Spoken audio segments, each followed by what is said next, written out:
Someone said it out loud once. Maybe it was whispered in a room you were not supposed to be in. Maybe it was written in a document that was never meant for your eyes.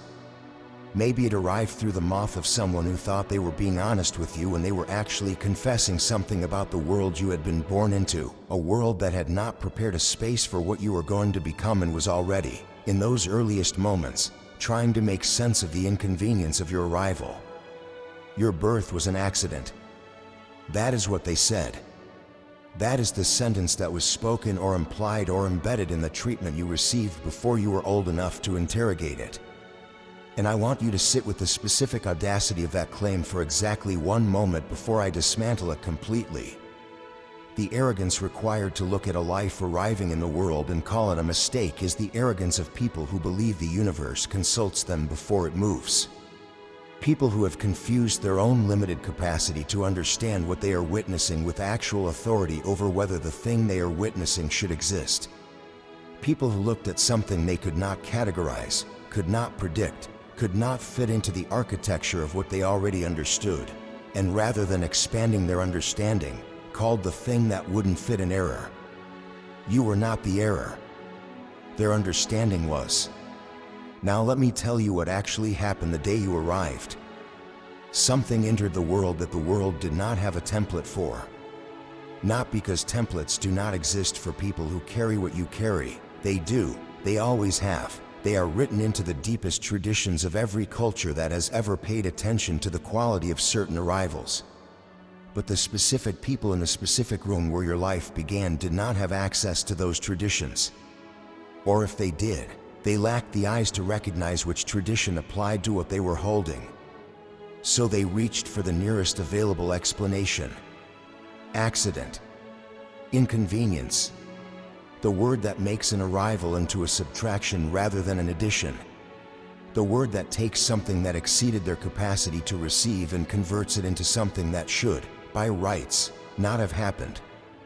But here is the thing about arrivals that exceed the capacity of the room they arrive into. The room is not the final authority on what the arrival means. Look at every throne that ever held a king who changed the world. Look at the first room that king occupied. The distance between the two rooms, the room of origin and the room of power, is not the distance of luck or favoritism or arbitrary fortune.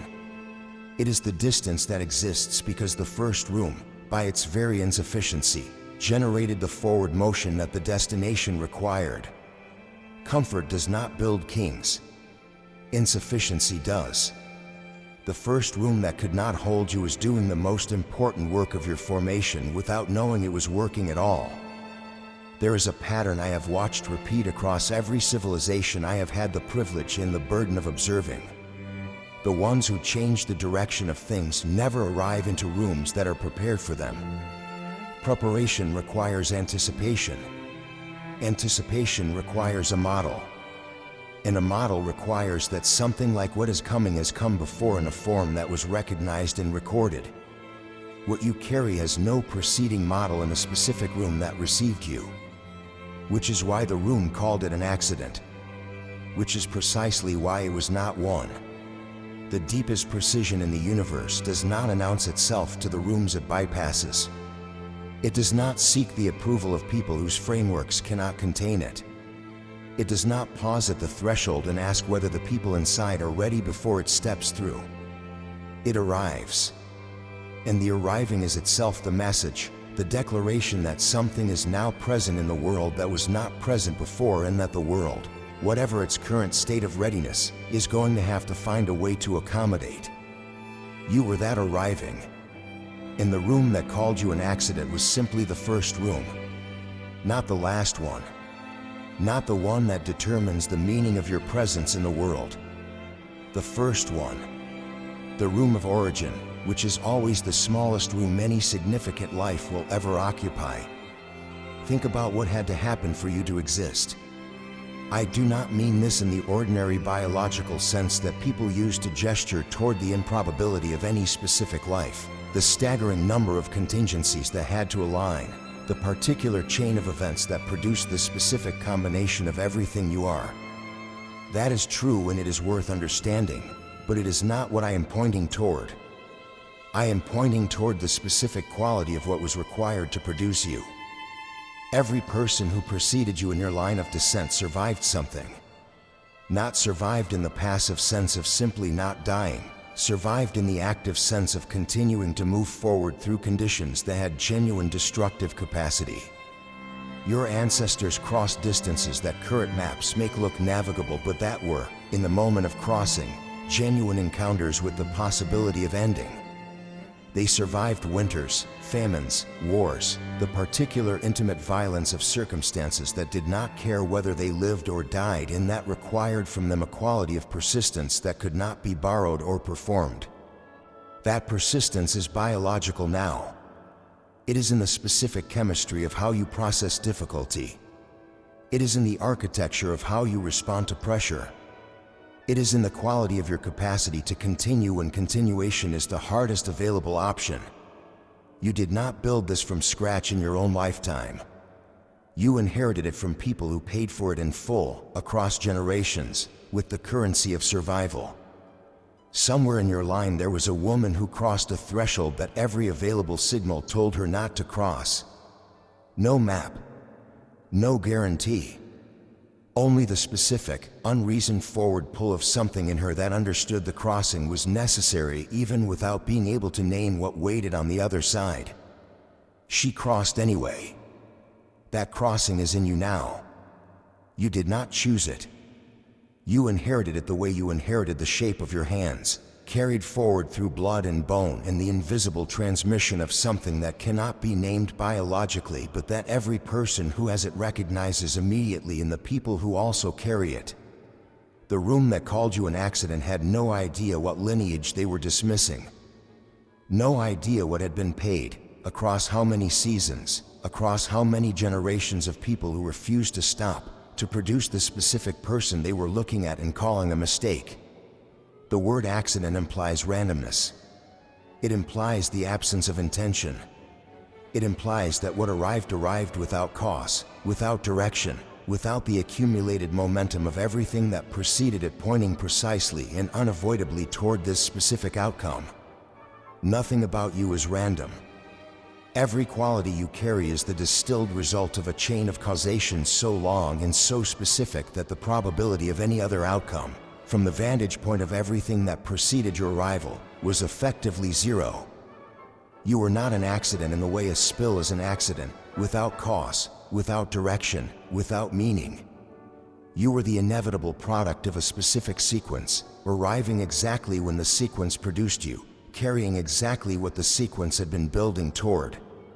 The people who called you an accident were speaking from a position of such radical ignorance of the full picture that their statement, examined from any altitude above the floor of their own limited perspective, collapses immediately. But here is the part that matters most. Here is the part that changes everything about how you carry the word they used. You believed it. Not entirely. Not in every season, and not without the resistance of the part of you that always knew better. But enough. For long enough. In the quiet hours when the thing you were building felt too large for the space you were in, and the space you were in kept producing the familiar feedback that you were more than what the space could hold, in those hours, some version of that original sentence was running. Maybe it sounded like, "I was not supposed to be here." Maybe it sounded like, "There is something fundamentally excessive about what I am." Maybe it sounded like, "The people who could not make room for me were perhaps right that I do not fit." These are all translations of the original sentence. The sentence that was handed to you before you had the language to examine it or the experience to refute it. The sentence that embedded itself in the architecture of how you understood your own arrival and has been shaping, from the inside, the quality of the space you allow yourself to occupy in the world. That sentence ends today. Not because I am telling you to feel differently. Feelings do not respond to instructions. But because the full picture of what the sentence was and where it came from and what it was serving is now available to you, in a sentence whose full picture is visible cannot maintain the authority it held when it was operating in the dark. The sentence was not truth. It was management. The first room was already practicing management, even before you had the capacity to recognize it as such. The management looked like the ordinary behavior of people who were simply responding to their circumstances, people who were not prepared for what arrived and who handled their unpreparedness in the most natural available way, which was to make the thing that exceeded their preparation into the problem rather than the preparation. This is what management looks like at the point of origin. It looks like the ordinary, unremarkable, unchosen behavior of people who are simply too small for what they received. Not villains, not architects of deliberate harm.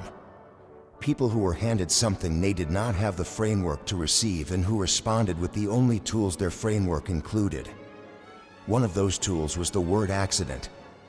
And you have been carrying that tool in your own hands ever since, turning it over, feeling its weight, occasionally using it on yourself in the moments when the world around you seemed to confirm what the first room said. Put it down. It was never yours to carry. It was theirs, the tool of their limitation, not a description of your nature. The distinction is total. What belongs to someone else's limitation has no business living in the center of how you understand yourself. It has been a tenant in a space it was never authorized to occupy, paying no rent, producing no value, serving only the function of slowing the person who carries it. You have been building with that weight in your hands. Consider what you have built despite it. Now consider what becomes possible when you set it down. There is a specific thing that happens to people who were told early that their arrival was an error. The thing is this: they spend a significant portion of their lives overproducing proof that the arrival was justified. They work twice as hard toward half the acknowledgement. They give more than the situation warrants in the hope that the excess will finally accumulate into something that no one can call a mistake. They develop an extraordinary capacity for contribution that is driven, at its root, by the original wound, the original sentence, and the unspoken belief that enough contribution will eventually retroactively correct the terms of the arrival. It will not. Not because the contribution is not real. The contribution is extraordinary, but because the thing you are trying to correct with the contribution was never true in the first place. You cannot disprove a lie by producing evidence. You can only stop believing the lie. And when you stop believing it, the contribution stops being driven by the wound and starts being driven by something else entirely.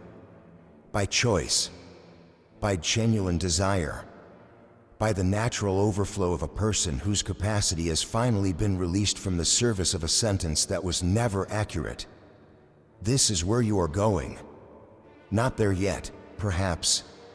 Or perhaps you are already at the threshold and what is needed is not more distance traveled but the simple act of stepping through.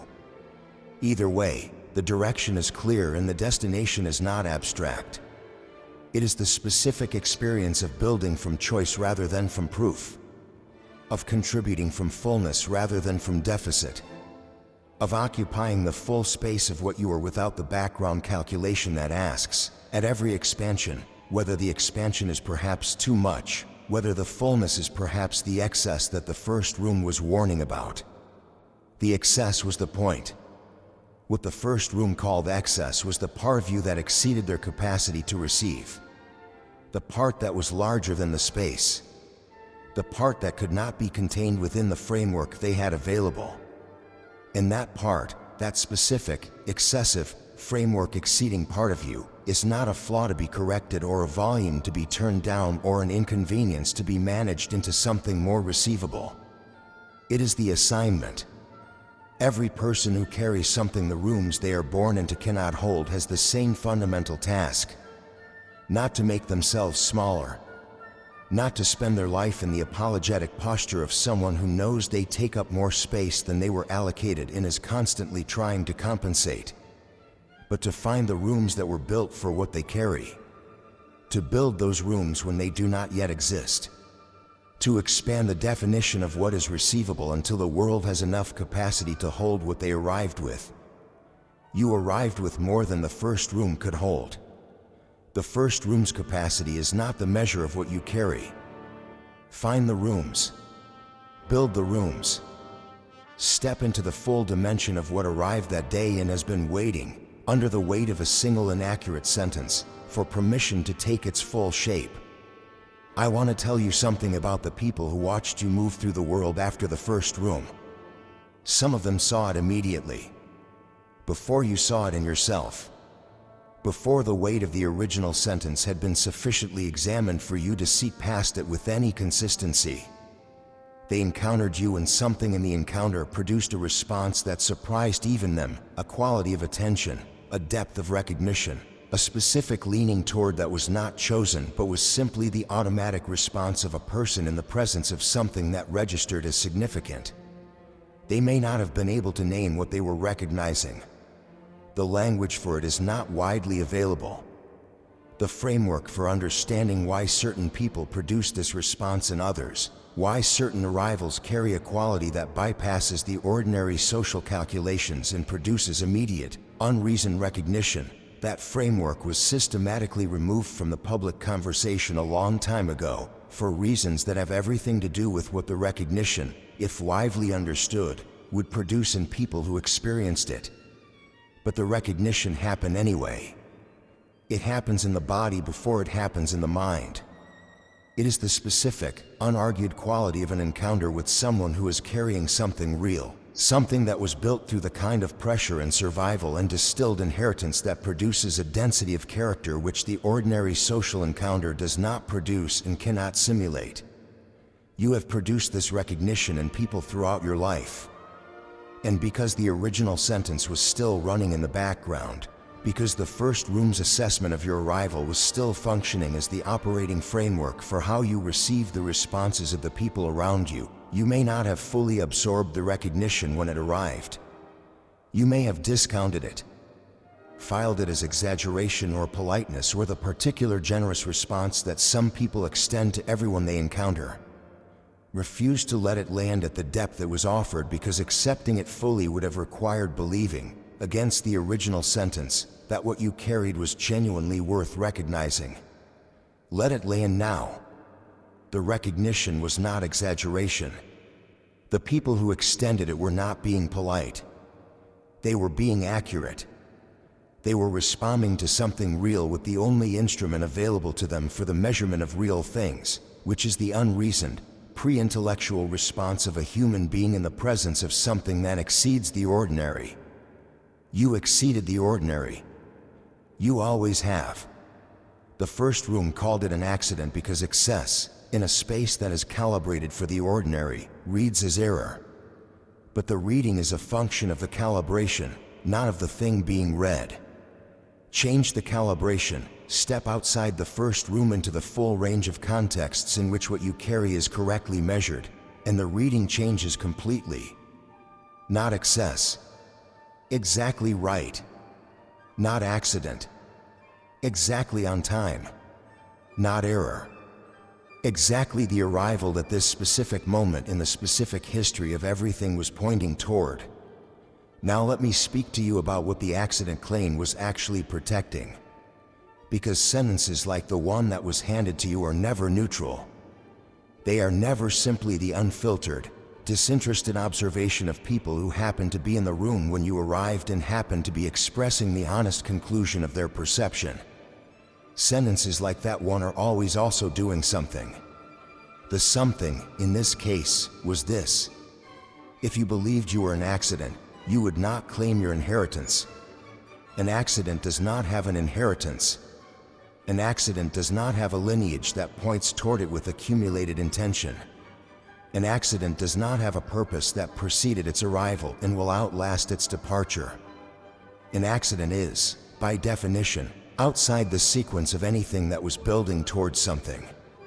If you accepted the accident framing, you would live as though you were outside the sequence.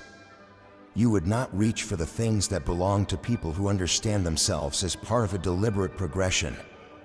You would not claim the authority that belongs to someone whose arrival was necessary rather than inadvertent.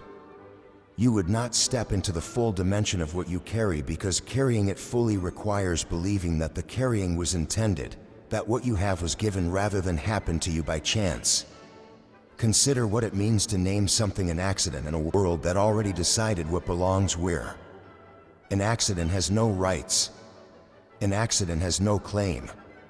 An accident gets cleaned up, managed, worked around. It does not get honored or invested in or given the full weight of attention that intentional things receive. The naming was not careless language from people who did not think through the implications. The naming was the implication. Call the arrival an accident, and everything that follows from the arrival, every quality, every capacity, every inheritance that the arrival carried, becomes unclaimed, becomes available to be redistributed to the arrivals that were not called accidents, becomes the quiet, unremarked wealth transfer that happens every time someone is convinced that what they carry does not belong to them. The accident claim was the dispossession. The sentence was designed, not consciously, perhaps not with malice, but functionally and with perfect effectiveness, to separate you from the inheritance that an accurate understanding of your arrival would have led you directly toward. And the inheritance is real, not metaphorical, not the vague, encouraging language of someone who wants you to feel better about a difficult beginning. Real, specific, actionable, available, waiting precisely where it has always been waiting, at the exact location where the person who was told they were an accident finally decides that the people who said it were wrong. You were not an accident. You were the point. The point of the entire sequence that preceded you, the point of every ancestor who survived what they survived and passed forward what they passed forward, was the production of someone capable of carrying what you carry into the specific moment that required it. The sequence was not random. The sequence was not the undirected accumulation of survivals that happened to produce you by chance. The sequence was building toward a specific quality of person needed for a specific quality of moment. And here you are, in the moment, carrying the quality, having survived your own version of everything every person in the sequence before you survived, including the particular, intimate, early season of being told that you should not have happened, which is its own form of the pressure that the sequence has always included, because the sequence has always known that what it was building would need to be able to withstand exactly that. The pressure of being told you are an error, and finding out, on the other side of believing it long enough to be fully tested by it, that you are not, that you never were, that the sentence was the first test and you passed it not by defeating it quickly but by surviving it completely, by carrying it long enough and examining it thoroughly enough that when you finally put it down, you put it down with the full understanding of what it was and the full certainty that nothing like it will be picked up again. The first room could not hold you. This was never a problem with you. The first room was simply the first room. A beginning, not a verdict. A starting point, not a destination. A place that was too small, not because you were too large in any way that needed correction, but because the things that are going somewhere always start in rooms that cannot hold them. That is the nature of things that are going somewhere. They outgrow the first room. They move through the doorways that were not built for them, and they find the next room and they outgrow that one too, and they keep moving, not because they are restless or excessive or constitutionally incapable of settling, but because the settling that is available to them is not the settling of the small rooms they pass through on the way. It is the settling of the destination. And the destination is not a room at all. It is the open space of a life that has finally been released from the sentence that was keeping it room-sized. The open space that exists on the other side of believing, completely and without reservation, that what arrived the day you arrived was not an accident but a precision, the most specific possible answer to a question the world had been asking for a very long time.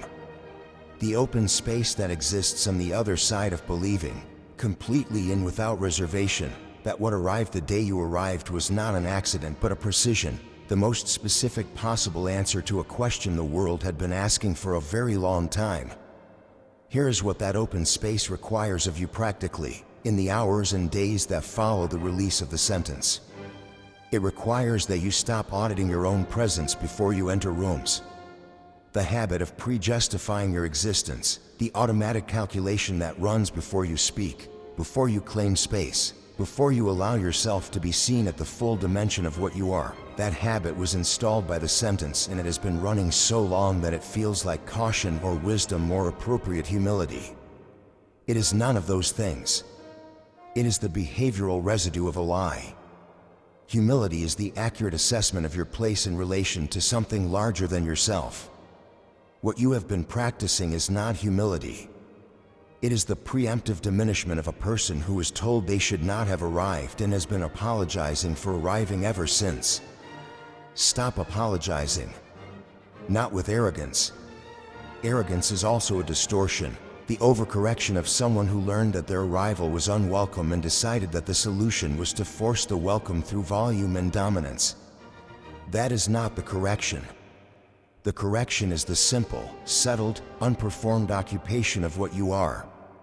The quiet that belongs to someone who has nothing to prove because they have stopped believing the thing that required proof. The specific ease of a person who is not managing their own presence but simply inhabiting it. Walk in as what you are. Let the room respond to the actual thing rather than the managed version of it. And watch what happens when what walks in is no longer shaped by the first room's assessment of what should have been prevented from walking in at all. It looks like you. Right now. Reading this. Feeling the specific quality of something old and heavy and inaccurate beginning, finally, to release its claim on the interior of your understanding of yourself. That release is the beginning, not the end of anything. The beginning of the version of your life that is built on an accurate foundation, on the true account, on the understanding that the first room was wrong and the sequence that preceded you was right in the moment you were in was always the moment you were building toward, and the inheritance was always yours, and the only thing that ever stood between you and the full occupation of what you actually are was a single, inaccurate, small room sentence spoken by people who could not see past the edges of the space they were standing in. They called it an accident. The universe had another word. It has been waiting for you to learn that word. You are learning it now. Say it back. Not out loud. Not as performance. In the private interior of the most honest version of how you understand yourself. Say, I was not an accident. I was the answer. And watch what shifts in the quality of the ground beneath your feet when the foundation finally corresponds to the truth of what was built on it. The first room was wrong. You are here. Completely on purpose. Always were.